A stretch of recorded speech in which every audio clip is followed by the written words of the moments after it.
Sir नमस्कार। नमस्कार sir. सत साई। क्या नाम है आपका? सर मेरा नाम दीपचंद्र लोमी है। अभी तो मैं भक्ति में आने के बाद भक्ति दीपदास नाम से अपने को पुकारता हूँ। दीपदास जी, आप कहाँ से आए हैं? सर मैं उत्तराखंड राज्य के बागेश्वर ज़िले से आया हुआ हूँ। वहाँ पर एक गांव है भेटा, जो हमको दुर्गा की एक मंदिर है उसके आचार्य के रूप में हमें वहाँ प्रतिष्ठित किया है गांव वालों को। इस वजह से भेंट में वो गांव मिला हुआ है। सर संत रामपाल जी महाराज से कब जुड़े आप? सर मैं 25 अप्रैल 2013 को परमात्मा सदगुरु रामपाल जी महाराज जी की शरण में आया था। सर संत रामपाल जी महाराज से नाम दीक्षा लेने से पहले आप क्या भक्ति साधना करते थे? सर कुछ पिछले जन्मों के संस्कार होंगे, जिस वजह से मैं बचपन से ही काफ़ी भक्ति में रहता था, साधु संतों के साथ रहता था और जो लोकल बाबा लोग थे उनके साथ में रहता था, अखाड़ों में काफ़ी रहता था। मैं 7वीं 8वीं क्लास में पढ़ता था, तभी से हारमोनियम तबला वगैरह भी बजाने लग गया था और भजन कीर्तन कई किस्म के ऐसे आयोजनों में जाता रहता था। हमारे घर में हर साल अखंड रामायण होता था। पूरे नज़दीक के गांव वालों को मैं निमंत्रण देता था, भंडारा भी कराता था, मंदिरों में भी काफ़ी सेवा करता था, भागवतों में काफ़ी मैं ब्राह्मण के तौर पर भी रहता था क्योंकि ब्राह्मण जाति में मेरा जन्म हुआ है। और इसके अतिरिक्त मैं 3 बार अमरनाथ यात्रा करके आया। बाकी इधर के भी मंदिरों में, अपने उत्तराखंड के मंदिरों में तो कई बार जाता ही रहता था। अन्य भी कई धामों में मैं बद्रीनाथ, केदारनाथ, हरिद्वार, इन सब जगहों में कई बार जाता रहा। इसके अलावा नवरात्रि हर बार साल में 2 बार होती है, दोनों बार करता था। सपरिवार हम भक्ति करते थे और इतना सब कुछ करने के बाद भी हमें कुछ ऐसा आभास नहीं होता था कि पूर्ण इससे आगे भगवान कौन है। राम की भक्ति करते हैं तो विष्णु बड़े हैं, विष्णु के अवतार हैं। कृष्ण की करते हैं तो उसमें भी शक होता था कि इनसे बड़े भी भगवान हैं। दुर्गा की भक्ति करते समय कभी ऐसा लगता था कि सबसे बड़ी यही है, क्योंकि ब्रह्मा विष्णु महेश भी इनकी भक्ति करते हैं। और ऐसा चाहत होती थी कि हम सबसे जो बड़े भगवान हैं, सब भगवानों से बड़े हैं, श्रेष्ठ हैं, उनकी भक्ति करें। कभी बोलते थे सदाशिव बड़े हैं, शिव बड़े हैं, तो कुछ समझ में नहीं आता था कौन बड़े हैं। बोलते थे राम शिव की भक्ति करते हैं, शिव राम की भक्ति करते हैं। राम का द्रोही शिव का द्रोही हो जाता है और शिव का द्रोही राम का द्रोही हो जाता है। हमारे समझ में नहीं आता था कि एक भगवान अगर है तो हम इतनी भक्तियाँ करके एक भगवान को कैसे मान सकते। सर पहले आप इतनी सारी पूजाएं करते थे, आपकी भक्ति में बहुत गहरी रुचि थी, भगवान के प्रति आपकी इतनी दृढ़ आस्था, आपने अमरनाथ यात्रा, बद्रीनाथ यात्रा, केदारनाथ यात्रा आपने की है, आपने भजन, संध्या पाठ, जागरण वगैरह भी किए हैं। इतनी सारी भक्ति करते करते भी आप संत रामपाल जी महाराज की शरण में कैसे आ गए? सर मैं भक्ति तो बहुत करता था, लेकिन उस भक्ति के बाद में हम आरती भी करते थे, जिसमें हम कहते थे कि विषय विकार मिटाओ, पाप हरो देवा। पाप तो हम कितने करते थे, जब तक किसी दूसरे को पता नहीं चला उसको हम पाप समझते ही नहीं थे। और विषय विकार हम भजन कीर्तन में भी जाते थे, भागवतों में भी जाते थे, और सबसे जो हमारे वहाँ गुरु बैठे रहते थे, संत महंत जो बाबा के रूप में वहाँ बैठे रहते थे, और जो भगत सेवादार रहते थे, सब चरस पीने वाले, बीड़ी सिगरेट तंबाकू खैनी ऐसी चीज़ों का इस्तेमाल करने वाले, और उसमें से कई संख्या तो शराबियों की भी होती थी। मैं खुद शराब भी पीता था, खैनी भी खाता था और चरस भांग भी पीता था, और सोचता था कि भक्ति में इस्तेमाल हो रही, शिव जी की बूटी है ऐसा बोल के हम उसको गलत न समझ करके भी उसका इस्तेमाल करते थे। सर ये क्या कारण है संत रामपाल जी महाराज के जितने भी भगत हैं उनसे जुड़ने के बाद नशा छोड़ देते हैं, जबकि पहले भी आप भक्ति कर रहे थे, उस टाइम भी आप नशा करते थे? क्या कारण है कि संत रामपाल जी महाराज से जुड़ने के बाद ही लोग ऐसे हो जाते हैं कि नशों से दूर हो जाते हैं? सर हम आज तक तो विषय विकार मिटाओ गाते थे, लेकिन हमारा होता कुछ नहीं था। परमात्मा संत सदगुरु रामपाल जी महाराज जी की शरण में जाते समय मुझे जब ज्ञान गंगा पुस्तक मिली, उसमें लिखा था कि किसी प्रकार का भी नशा, कोई भी नशा नहीं करना है, जबकि मैं परिपूर्ण नशे करता था। सर जैसा कि पहले आपने बताया कि पहले आप बहुत सारी तीर्थ यात्राओं पे गए, बद्रीनाथ यात्रा, केदारनाथ यात्रा, और बहुत सारी पूजा पाठ आप करते थे। सर अब आप क्या साधनाएं करते हैं? संत रामपाल जी महाराज से नाम दीक्षा लेने के बाद क्या अभी भी आप वही साधना करते हैं? सर रामपाल जी महाराज जी ने हमको ऐसी साधना दे दी है कि अब हमें कहीं किसी, हमारी भाषा में गाढ़ गधेरे कहते हैं, कई पर्वतों के शिखर पर या कई नदियों की घाटी पर कहीं जाने की ज़रूरत नहीं है, क्योंकि भगवान तो सर्वव्यापक हैं। वो कण कण में विद्यमान है, लेकिन हमारे जो मनुष्य शरीर में जो हमारा शरीर है, इसी के अंदर इन सभी देवताओं के कमल स्थान बने हुए हैं। सर आपसे एक बात जानना चाहेंगे कि जो लोग आपके साथ रहते थे, आपके साथ जागरण में जाते थे, जो लोग आपके साथ तीर्थ यात्राएं करते थे, उन लोगों का क्या कहना है आज? क्योंकि अब आपने वो सारी चीज़ें छोड़ के केवल संत रामपाल जी महाराज द्वारा दी गई भक्ति करते हैं। सर, मेरे जानने वाले पुराने साथी लोग, मेरा तो उनसे कोई बैरभाव नहीं है, लेकिन मेरी भक्ति में जाने के बाद में वो कई लोग नाराज़ हो गए हैं। नाराज़ होने का और कोई कारण नहीं है, मेरा कोई उनके साथ कोई झगड़ा, कोई लेन देन कुछ भी नहीं है। सिर्फ यही कारण है कि मैं पहले उनके साथ संगतों में, कीर्तनों में, भजनों में, ऐसी जगहों पर जाता था और काफ़ी बढ़ चढ़ कर हिस्सा लेता था। रामला में भी मैं पाठ खेलता था, विश्व हिंदू परिषद से भी मैं जुड़ा हुआ था और अच्छा समझ के ही जुड़ा हुआ था। लेकिन आज मेरा उन चीज़ों में शामिल नहीं होने से वो लोग काफ़ी नाराज़ रहते हैं। नाराज़ होने का कारण ये है कि वो कहते हैं कि अब आप क्यों नहीं भजन गाते हो। भजन गाने के लिए मैं उन्हें कहता हूँ कि परमात्मा की भक्ति, भगवान का नाम लेने में मुझे कोई बुराई नहीं है, मैं लेना चाहता हूँ, लेता ही हूँ। लेकिन जो हम पहले करते थे या जो अभी आप कर रहे हो, वो मेरे समझ में तब नहीं आया जो गुरु जी संत रामपाल जी महाराज जी की शरण में जाने से मेरे समझ में आ गया है। सर जी, मैं पहले हमारे क्षेत्र के आसपास में जो मंदिर हैं, ज़्यादातर मंदिर पहाड़ों की चोटियों पर है, जहाँ काफ़ी पैदल जाना पड़ता है। वहाँ मैं जाता था, कहीं भागवत यज्ञ हो रहे होते थे, शाम को वहाँ भजन संध्या होती थी। उसमें जब मैं भाग लेता था तो सोचता था कि कोई अच्छा भजन सुनाऊँ जो सभी को अच्छा लगे। और उस समय पर परमात्मा की आज दया हुई, लेकिन तब भी मैं कबीर साहिब जी की वाणी के ही जो भजन थे उनको गाता था।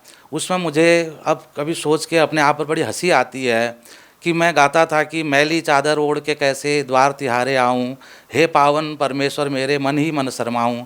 इसमें आगे बोल थे कि इन पैरों से चलकर तेरे मंदिर कभी ना आया, जहाँ जहाँ हो पूजा तेरी कभी न शीश झुकाया, और निर्मल वाणी पाकर तुझसे नाम न तेरा गाया। सर जी, मैं उस मंदिर में जब जाता था पैदल चल के उन मंदिरों में, तो पाँव में छाले लग चुके होते थे और उन्हीं पैरों से जा कर के मैं खुद मंदिर में बैठा हुआ होके बोलता था कि इन पैरों से चलकर तेरे मंदिर कभी ना आया। और कहता था, वहाँ पहुँचने के बाद सब जगह मत्था टेकता था, साधु संत, व्यास गद्दी और जितने भी मंदिर होते थे, कोई समाधियाँ भी होती थी, वहाँ भी माथा टेकते थे। और फिर अपने ही मुँह से उसी समय उसी दिन उस बात को नकार के गाता था कि जहाँ जहाँ हो पूजा तेरी कभी न शीश झुकाया, जबकि इतना बड़ा भागवत वहाँ हो रहा था। इसके अतिरिक्त मैं खुद माइक के आगे गाना गा रहा होता था, सभी लोग तालियां बजा रहे होते थे और मैं कहता था कि निर्मल वाणी पाकर तुझसे नाम न तेरा गाया। तो सर जी, आज मेरे समझ में आया कि उस दिन मैं जहाँ पर जाता था, वो वह जगह नहीं थी जहाँ मुझे जाना चाहिए था, वो वह नाम नहीं था जो मुझे गाना चाहिए था, वो वह स्थान नहीं था जहाँ मुझे शीश झुकाना चाहिए था। मैं गा तो सही रहा था, लेकिन जहाँ भी मैं अपने सोच से जा रखा था कि मैं कुछ कर रहा हूँ, वो कुछ भी नहीं हो रहा था। और मैं ऐसा कह रहा था कि मैं न कभी परमात्मा के आगे शीश झुकाया, न मैंने कभी उसका नाम गाया, न मैं कभी चल के उस मंदिर में गया। और वहाँ बैठी हुई संगत, जिसमें शास्त्री लोग भी होते थे, ब्राह्मण लोग भी होते थे और साधु संत लोग भी होते थे, महंत लोग भी होते थे, और वो सब मगन हो रहे होते थे मेरी इस वाणी पर और शाबाशी दे रहे होते थे, तालियाँ बजा रहे होते थे। तो मुझे अच्छा लगता था उस समय पर, कुछ समझ में नहीं आता था। आज परमात्मा की शरण में आने के बाद अब मुझे नहीं लगता है कि मुझे परमात्मा मिल गए हैं, मैं उनके दर पर नहीं गया हूँ या मैं उनका नाम नहीं गा रहा हूँ। पहली बात तो अब मैं ऐसा कह नहीं सकता कि मैंने नहीं गाया या मैंने परमात्मा नहीं पाया। और अब जो दूसरे लोग ऐसा कह रहे हैं तो उसमें ताली बजाने का विषय नहीं है, कह तो सही रहे हैं, लेकिन उन्हें नाच के नहीं बोलना चाहिए। सर आपसे एक बात जानना चाहेंगे कि जो जो पूजाएं आपने की, उन पूजाओं को छोड़कर संत रामपाल जी महाराज द्वारा दी गई भक्ति आप कर रहे हैं, तो सर संत रामपाल जी महाराज द्वारा दी गई भक्ति को करने के बाद आपको क्या लाभ मिले? सर, पहली बात तो मैंने आपको पहले बताया कि मैं भक्ति की तरफ मेरा आकर्षण बचपन से था और मैं भक्ति करना चाहता था, इसीलिए घूम रहा था जगह जगह। मुझे परमात्मा सतगुरु संत रामपाल जी महाराज जी की शरण में आने से मुझे पहला तो आध्यात्मिक लाभ हुआ। उसके बाद में मेरे अंदर काफ़ी विषय थे, काफ़ी विकार थे। जैसे मैं नशा भी करता था, नशा में कोई ऐसे देखा देखी लोगों को, जो मैं महफिलों में गया, साधु संतों के बीच में गया, अधिकांश नशा करने वाले होते थे। इस वजह से मैं वहाँ नशा भी सीख गया और बाद में मेरा हैबिचुअल हो गया उस चीज़ का। ये सब चीज़ें मुझे विश्वास नहीं था कि मैं छोड़ पाऊँगा। मैंने काफ़ी कोशिश की और परमात्मा की शरण में आने से जिस दिन मैं सतगुरु रामपाल जी महाराज जी की शरण में हिसार बरवाला आश्रम में गया था, तो साथ में लौंग लेके गया था ताकि मेरे से बीड़ी बिना रहा नहीं जाएगा। लेकिन मुझे ये भी पता नहीं चला, याद नहीं रही कि मैं लौंग भी लाया हूँ।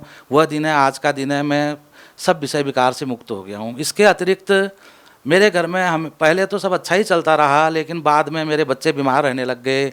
लड़के का मेरे हार्ट की प्रॉब्लम हो गई, उसको हार्ट में छेद बताया, जिसको डॉक्टर ने मना किया था कि इसको न डांटना है, न किताब पढ़ने के लिए जोर देना है, और न इसको कोई दौड़ भाग करने देना है। और उसका लगातार 8 साल तक ट्रीटमेंट चलना था। उसके कागजात मेरे पास मौजूद हैं।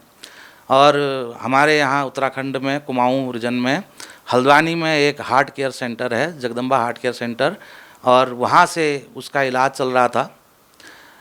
काफ़ी इलाज कराने के बाद भी उसको कोई विशेष लाभ भी नहीं था, और उसको तो एक जिंदा या मुर्दा एक जैसा ही था, ना उसको डांटना है, ना उसको पढ़ने को कहना है, और बच्चा था फिर भी जी रहा था। साथ में मेरी लड़की, उसको ऐसी बीमारी थी जिसका कहीं इलाज नहीं हुआ। मैं उसको बड़े बड़े अस्पतालों में ले गया। वो स्कूल में जाती थी, स्कूल में जाते ही ठीक 10 बजे वो बेहोश हो जाती थी, उसकी सांस बंद हो जाती थी। और वो घर, वहाँ स्कूल से फ़ोन आता था, एडम्स स्कूल है गरुड़ में, इंग्लिश मीडियम स्कूल है, वहाँ से फ़ोन आता था। तो घर में हमारे परिवार के सदस्य कांपने लग जाते थे डर के मारे, क्योंकि हमारे लिए रोज़ की वो घटना हो गई थी। फिर बाद में मेरे को किसी ने बताया कि आप अपने घर के चक्करों को देखो, कोई ये पूछ करने वालों के पास में जाओ। हम उनके पास, मैं पहले भूत वगैरह को नहीं मानता था, वैसे तो बाकी भक्ति सब करता था। तो उनके पास जाने से उन्होंने हमें तरह तरह की बातें बताई। कोई हमारे पितरों के बारे में बताया कि आपके पितरों का दोष है, कोई ऐसी बातें बताई। हमने, उन्होंने जो कुछ भी बताया वो किया। वो करने से हमको लाभ तो हुआ, लेकिन आंशिक लाभ हुआ। 2-4 दिन 10 दिन तक हमें आराम रहता था, फिर वही घटना दोबारा हो जाती थी। और परमात्मा की शरण में जाने के बाद में, इसके अलावा और कई हमारे घर में ऐसी बीमारियां तो होती ही रहती थी बूढ़े बच्चों को, ये बड़ी बीमारियां थी। परमात्मा की शरण में जाने के बाद में वो दिन है, सिर्फ एक दिन, जिस दिन मैं लड़की को नाम दिला के लाया। घर आते ही वो स्कूल गई, दूसरे दिन स्कूल से फिर फ़ोन आ गया कि आपकी लड़की बीमार हो गई। हमें बड़ा दुख हुआ कि हम लोग तो बताते हैं सभी, हम टीवी में सत्संग में देखते थे, कई अनुभव बताते थे भगत लोग अपना कि हमें ऐसा लाभ हुआ। हमने कहा हमारे तो गांव वाले भी सारे विरुद्ध हो गए हैं, और हमने अपने अंदर के जितने देवी देवता, जिस ढंग के हम वो पत्थर के, तांबे के, पीतल के देवता बना रखे थे, उनको उपासना कर रहे थे, वो भी हमने छोड़ दिया है। साथ में लड़की हमारी फिर बीमार हो गई है, अब हम किसी को मुंह दिखाने लायक नहीं रहे हैं। ऐसा डर हमको हो गया, हम शर्म के मारे छुप के उसके स्कूल में गए ताकि किसी को पता न चले। और स्कूल से हम उसको लेके आए, तो हमने किसी को नहीं बताया। पहले हम उसको लेके सीधे किसी बभूत लगाने वाले के पास ले जाते थे हम, लेकिन कहीं नहीं ले गए, उसको घर में लाए। और दिनों हम इस लड़की को गोद में लेके आते थे। उस दिन वो लड़की चल के आई, और वो दिन है, आज हमको 3.25 साल हो गए हैं परमात्मा की शरण में गए हुए। उसको दोबारा कभी ऐसी शिकायत नहीं हुई, और न लड़के का हम कोई ट्रीटमेंट करा रहे हैं, न कहीं अस्पताल में दिखा रहे हैं। वो बिल्कुल स्वस्थ है लड़की। उसको एक यहाँ मंडल डॉक्टर थे, चाइल्ड स्पेशलिस्ट गरुड़ बैजनाथ सरकारी अस्पताल में, उन्होंने तो साफ कह दिया था कि जो ये बीमारी इस बच्ची को है, इस बीमारी के लक्षण वाले बच्चे बचते नहीं हैं, ये मर जाएगी, आप इसकी आशा छोड़ दो। और वो स्कूल के लिए तैयार हो जाती थी, इसलिए हम भेज देते थे। हमारा दिल उसे स्कूल भेजने का नहीं करता था। आज वो बच्ची ने अपने स्कूल में टॉप किया है। एडम्स पब्लिक स्कूल है गरुड़ में, उसमें उसके हाई स्कूल में 10 CGP है। कई बार अखबार में भी नाम उसका आया। देहरादून से वो गोल्ड मेडल लेके आई है विज्ञान प्रतियोगिता में। और वो लड़की जो मर जाएगी बोला था, आज बिल्कुल स्वस्थ है। सर, हम एक बार आश्रम से वापस आ रहे थे, हमारे साथ हमारे माताजी, ताई जी, मेरे 2 बच्चे, मेरी मिसेज और एक ड्राइवर थे। उन्होंने भी वहाँ पहुँच के नाम ले लिया था। दिल्ली में हमारी गाड़ी में एक बंदर का जैसा मुंह और ऐसा एक आदमी प्रवेश कर गया, उसके साथ एक लड़की भी थी। वो काल ही प्रवेश कर गया था। हमारे को दिल्ली से बाहर नहीं निकलने दिया। वो भगत जी DG के ड्राइवर रहे हैं, जिनकी गाड़ी थी। उन्हें दिल्ली का एक एक कोना, एक एक रास्ता पता है, लेकिन वो गाड़ी दिल्ली से बाहर नहीं निकाल पाए। वो गाड़ी हमेशा कहीं कब्रिस्तान में, कभी राजघाट में, कभी किसी की समाधि में, इन जगहों के ही चक्कर काटती रही। बड़ी मुश्किल से हम वहाँ से 3-4 घंटे में बाहर निकले। फिर बाहर आने के बाद जहाँ से ट्रक आते थे, वो ट्रकों के आगे को उस गाड़ी को ले जाते थे, वही चला रहे थे। मैंने उनको कई बार कहा कि आप 10-15 मिनट रेस्ट कर लो, आपको नींद आ रही होगी, लेकिन परमात्मा हमको बचा रहे थे। ट्रक सामने जैसे पहुंचता था, वो गाड़ी को कट मार देते थे उसी टाइम पर। लास्ट में एक जगह एक तालाब था, उन्होंने गाड़ी वो तालाब की तरफ बढ़ा दी, रोड क्रॉस करके। मैंने देखा, मैंने कहा भगत जी ब्रेक मारो, ब्रेक मारो, आप कहाँ को गाड़ी ले जा रहे हैं? तो भगत जी ने ठीक तालाब पर पहुंचते पहुंचते ब्रेक मार दिया। ब्रेक मारते ही ये भी नहीं पूछा मेरे से अरे ऐसा कैसे हो गया, मैं रोड छोड़ के यहाँ कहाँ आ गया। एकदम से रिवर्स गियर लगाया, सीधे पीछे को जाके फिर रोड में चलने लग गए। मैं काफ़ी भयभीत हो गया। उसके बाद डिवाइडर वाली रोड आ गई जिसमें 2 हिस्से रोड के होते हैं। मुझे ये हुआ चलो कम से कम अभी एक साइड तो चलते रहेंगे। फिर वो डिवाइडर पर गाड़ी चिपका के चलाने लग गए, जो कि ऐसा जैसे तेल लगा हुआ हो ऐसी हमारी गाड़ी बच रही है, उसके साथ चिपक के चल रही थी। मेरे को ऐसा लगा कि अब तो हम बच नहीं सकते हैं।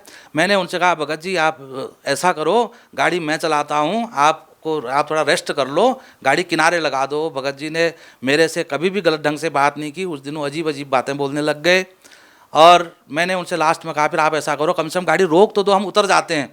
हम आपको जितना पैसा चाहिए इस गाड़ी का आप पैसा ले लो, हम किसी और गाड़ी में आए, मेरे को मरना नहीं है। वो भगत जी ने गुस्से में चाबी फेंक दी गाड़ी की मेरे पास में और कूद के दूसरी साइड बैठ गए। वहाँ से गाड़ी मैंने चलाई। मुझे सतनाम भी प्राप्त हो चुका था, बाकी सब प्रथम मंत्र वाले थे। जब मैं काल ने हमारा पीछा नहीं छोड़ा, हमें काफ़ी तंग किया, हमारी ताई को भी काफ़ी तंग किया।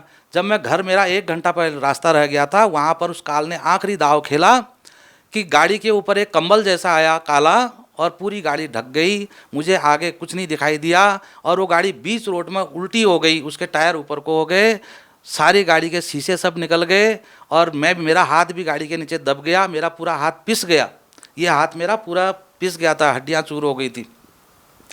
उसके बाद में हम लोग बाहर, और गाड़ियाँ भी रुक गई। उन लोगों ने हमें हाथ भी नहीं लगाया, पर मैंने सोचा और भी मर गए होंगे, मेरे बच्चे वगैरह मर गए होंगे।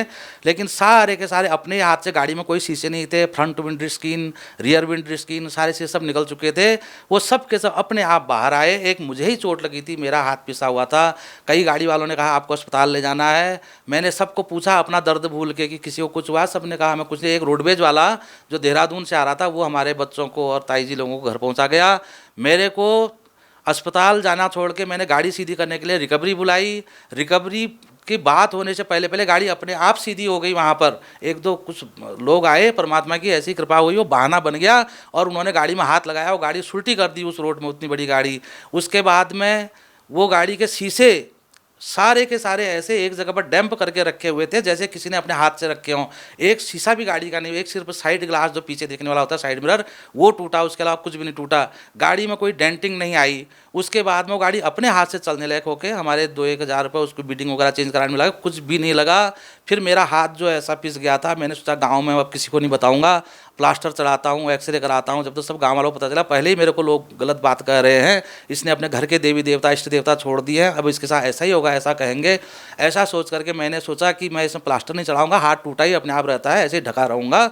और गुरु जी का नाम कोई गलत ढंग से ले, संत रामपाल जी महाराज को कुछ गलत कहे, मैं ऐसा नहीं होने दूंगा, मैं सब सह लूँगा, मुझे हाथ नहीं चाहिए अब। लेकिन परमात्मा की ऐसी दया हुई सर जी, मैंने उस टूटे हुए हाथ से अपने बंजर खेत खोद दिए और आज के दिन ये हाथ आपके सामने है। मैंने कुछ नहीं, 120 रुपये की दवा एक डॉक्टर ने ज़बरदस्ती दे दी थी, वो दवा भी मैंने बाद में फेंक दी, एक ही खुराक खाई थी। परमात्मा की महिमा तो बहुत है, काफ़ी लाभ हुए हैं, हर दिन लाभ होते हैं, कई एक्सीडेंट से भी बचाव होता है। सर जैसा कि अभी आपने इंटरव्यू के दौरान बताया कि आपको हार्ट की प्रॉब्लम थी, सर क्या आप कोई रिपोर्ट्स वगैरह लेके आए हैं? क्या आप हमारे दर्शकों को दिखाएंगे? सर मैं रिपोर्ट लेके आया हुआ हूँ। मेरे लड़के को हार्ट की बीमारी थी और उसके हार्ट में छेद था। प्रकाश पंत डॉक्टर हैं हल्द्वानी में, हार्ट स्पेशलिस्ट, उनसे उनका लगातार इलाज चल रहा था। वो रिपोर्टें मेरे पास में हैं। ये जगदम्बा केयर सेंटर, ये जो है हल्द्वानी के अस्पताल है, लगातार इसके पूरा टेस्ट होते थे। हर महीने मेरे को यहाँ से हल्द्वानी गाड़ी बुक करके जाना पड़ता था और इसमें उसको बताया था कि 8 साल तक लगातार उसका इलाज चलेगा, जबकि उसको लगभग 2 साल हुए थे इलाज करते हुए कंटिन्यू। परमात्मा की शरण में आने के बाद में ये सभी भगत लोग देख सकते हैं। गुरुजी संत रामपाल जी महाराज जी की शरण में जब हम गए और लड़के को मैंने नाम उपदेश दिलाया, उसके बाद से आज हम न किसी अस्पताल में गए हैं, कोई छोटी मोटी बीमारी का भी, सर्दी जुकाम बुखार इत्यादि, इसकी तो हमने दवा ली है। सर जैसा कि अभी आपने बताया कि संत रामपाल जी महाराज से नाम दीक्षा लेने के बाद आप पितृ पूजा नहीं कर सकते, श्राद्ध नहीं निकाल सकते, तो जैसे कि आपने पहले हमारे को बताया था कि आप पहले जागरण करते थे, जागरणों में जाया करते थे, जैसा कि आप पहले हिंदू परिषद के अध्यक्ष भी रहे हैं, तो सर सवाल ये उठता है कि, और लोगों में कहीं न कहीं इस बात की शंका भी है कि संत रामपाल जी महाराज कहीं आपका हिंदू धर्म से धर्म परिवर्तन तो नहीं करवा रहे, क्योंकि इस बात को लेके लोगों में काफ़ी शंकाएं रहती है कि संत रामपाल जी महाराज जी के जो अनुयायी है वो देवी देवताओं की पूजा नहीं करते। क्या केवल हिंदू धर्म से परिवर्तन करवाना ही संत रामपाल जी महाराज का उद्देश्य है या कुछ और? क्या कहना चाहेंगे इस बारे में, क्योंकि हमारे दर्शकों के मन में लगातार ये सवाल उठता है। सर, संत रामपाल जी महाराज सिर्फ हिंदू धर्म के बारे में ही नहीं अपितु सभी धर्मों के बारे में हमें बताते हैं कि उन धर्म ग्रंथों में क्या लिखा हुआ है। हिंदू धर्म में, चाहे मुस्लिम धर्म में या किसी अन्य धर्मों में जो पाखंडवाद फैल गया है, उन बुराइयों को दूर करके और धर्म के मुताबिक, धर्म ग्रंथों के मुताबिक भक्ति करना बताते हैं। वो टीवी में, और उन्होंने जो किताब हमें ज्ञान गंगा हम पर कृपा कर रखी है, उसमें उन्होंने पूरे उदाहरण उन सभी ग्रंथों के अध्याय, पेज नंबर, श्लोक नंबर और अर्थ सहित उनका बहुत ही अच्छा और सत्य अनुवाद करके दे रखा है। मेरे को बहुत ऐसा महसूस हुआ था कि ये हमारे धर्म के खिलाफ ऐसी कोई साजिश है। मुझे पढ़ने के बाद पता चला कि ये तो परमात्मा का ऐसा ज्ञान है जो कबीर साहिब जी ने हमें पहले भी पाखंडवाद से छूटने के लिए काफ़ी, आज से 600 साल पहले काशी में आके और लोगों ने उनका विरोध किया था। आज वही ज्ञान और वही परमात्मा संत रामपाल जी महाराज के रूप में आकर के हमें वही ज्ञान बता रहे हैं। सर, हिंदुस्तान में पहले ही बहुत सारे धर्म है, अब संत रामपाल जी महाराज कौन सा धर्म बनाने जा रहे हैं? सर, धर्म तो हम अनेक किस्म के धर्मों में बढ़ चुके हैं। संत रामपाल जी महाराज हमको अनेक धर्मों से एक बनाना चाह रहे हैं। वो कहते हैं कि जीव हमारी जाति है, मानव धर्म हमारा, हिंदू मुस्लिम सिख ईसाई, धर्म नहीं कोई न्यारा। हिंदू मुस्लिम सिख ईसाई तो 4 मुख्य धर्म है। इसके अतिरिक्त भी हमने अलग अलग गुरु संत बना करके कई धर्म अपने बना लिए हैं। संत रामपाल जी महाराज मानव धर्म को मानने के लिए कहते हैं, मानवता को मानने के लिए कहते हैं और एक पूर्ण परमात्मा की भक्ति करने कहते हैं। इसलिए हम जितने भी भाई बहन आज भगत बने हुए हैं, सब एक परमात्मा की भक्ति करते हैं। हम कोई भेदभाव, छुआछूत, आपस में ऊंच नीच जातियाँ, इन चीज़ों को नहीं मानते। न हम मुस्लिम हिंदू धर्म या कोई अन्य धर्म को मानते हैं, न हम किसी धर्म में प्रचलित जातियों को मानते हैं। हम सबको बराबर समझ के एक परमात्मा के बच्चे बन के भक्ति करते। सर, भगत समाज को क्या संदेश देना चाहेंगे? सर, संदेश परमात्मा देते हैं और उनके प्रवचन आते हैं साधना चैनल पर शाम को 7:40 से 8:40 तक, और सुबह हरियाणा न्यूज़ पर भी आजकल सत्संग आता है 6 बजे 7 बजे तक। इसके अलावा अन्य भी कुछ चैनल में ये सत्संग परमात्मा के आते हैं। ये परमात्मा की कृपा से ही चलते हैं, नहीं तो कोई संत जो जेल में हो और उसके प्रवचन टीवी पर चल रहे हो, ऐसा मुमकिन नहीं है। सर, हिंदुस्तान में संत रामपाल जी महाराज के बहुत सारे नामदान सेंटर खुले हुए हैं जहाँ पे लोग जाकर के नाम दीक्षा लेते हैं और लाखों की संख्या में संत रामपाल जी महाराज से श्रद्धालु जुड़ रहे हैं।